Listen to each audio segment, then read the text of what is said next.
नाज़रीन, जो इंसान की ज़िंदगी है, जो वो अपने मुस्तक़बिल के ख़दो-ख़ाल तामीर करता है, जो मनसूबाबंदी करता है, उसमें अपनी उसकी ज़ाती शख़्सी सोच और उसकी बिलीव, उसके अक़ायद, उसके मज़ाज का बड़ा दख़ल होता है। ये बात मैंने इसलिए की है कि यहाँ पे जब हम किसी भी एडवांस कंट्री में जाएँ, इवन किसी एडवांस बिज़नेस में चले जाएँ या किसी इंस्टीट्यूशन में चले जाएँ, तो उनके अगर फैक्टर्स या जो भी कंट्रीब्यूटिंग फैक्टर्स होते हैं जो उनको आगे लेके जाते हैं या उनको पीछे की तरफ लेके जाते हैं, उनका अगर हम मतालिया करें, उस पे थोड़ी सी भी रिसर्च करें, तो हमें पता चलता है कि इस कौम में, इस ख़ानदान में या इस मुल्क और मिल्लत की कामयाबी में या इसकी नाकामी में कुछ ऐसे नुमायाँ फैक्टर्स हैं जिन्होंने कंट्रीब्यूट किया और ये कौम आगे की तरफ बढ़ गई।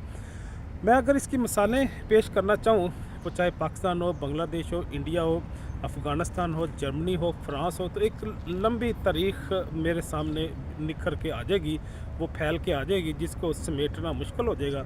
लेकिन मैं इस हकीकत को बड़े मुख्तसर अंदाज में पेश करने की कोशिश करूँगा कि इसमें खैर कुछ शक को नहीं है कि जो कौम बनती है वो तो अफराद से बनती है, और जो अफराद होते हैं उनकी एक इज्तमाहियत से एक क़ुव्वत बनती है। चारों पाँचों उँगलियां मिल के मुक्का बना देती हैं। अगर उनकी सोच और डायरेक्शन एक तरफ हो तो अपनी फ़ोर्स इस्तेमाल करते हुए वो कई सारे रास्ते बना लेता है। इसी तरह से जो अफराद हैं, उनकी अगर सोच पॉजिटिव हो, उस माशरे में इंसाफ मौजूद हो और इत्तेफाक और उन लोगों में कॉम्पिटेंसी भी हो, तो फिर अल्लाह की रहमत से, अल्लाह की बरकत से और कामयाबी से उसे कोई भी नहीं रोक सकता। वो आगे की तरफ बढ़ते चले जाते हैं। लेकिन एक लम्हे के लिए सोचें, अगर वही कौम, वही अफराद, वही माशरा अगर आपस में टकराना शुरू कर दे, तो वो आपस में टकराते टकराते पाश पाश हो जाएगा। लेकिन वो किसी मखसूस डायरेक्शन में या ज़िंदगी में, वक़्त में, हालात में, ज़माने के अंदर अपना कोई अच्छा रोल वो बरकरार करने में या अच्छा काम करने में कामयाब मुमकिन ना हो सके।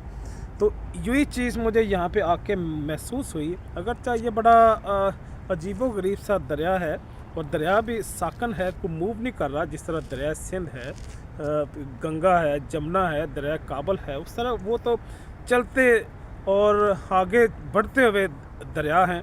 लेकिन ये बड़ा सकूत और हल्का फुल्का सा और बड़ा सुस्त रवि से चलने वाला दरिया मुझे लगा है। आगे जाके अगरचे ये अटलांटिक ओशन में गिरता है न्यूयॉर्क के पास जाके, लेकिन फिर भी ये एक छोटा सा दरिया है जिसको इन लोगों ने खूबसूरती के साथ ऑर्गेनाइज़ किया है। मुख्तलिफ लोकेशन में, इस मोहाक रिवर की कई सारी लोकेशन में उन्होंने जो भी टाउन आया, जो भी एरिया आया, जो भी म्यूनसिपैलिटी आई, उन्होंने अपने लेवल पे बेस्ट पॉसिबल डिज़ाइनिंग के साथ आर्किटेक्चर इंजीनियरिंग को इस्तेमाल करते हुए उन्होंने इसको एक खूबसूरत पार्क की शक्ल दी। बोटिंग के लिए, फ़िशिंग के लिए, इंजॉयमेंट के लिए, पिकनिक के लिए उन्होंने इसके किनारों को, इसके पानी को उन्होंने बेहतरीन अंदाज में इस्तेमाल करने की कोशिश की। तो गोया ये तो एक मिसाल है, लेकिन जो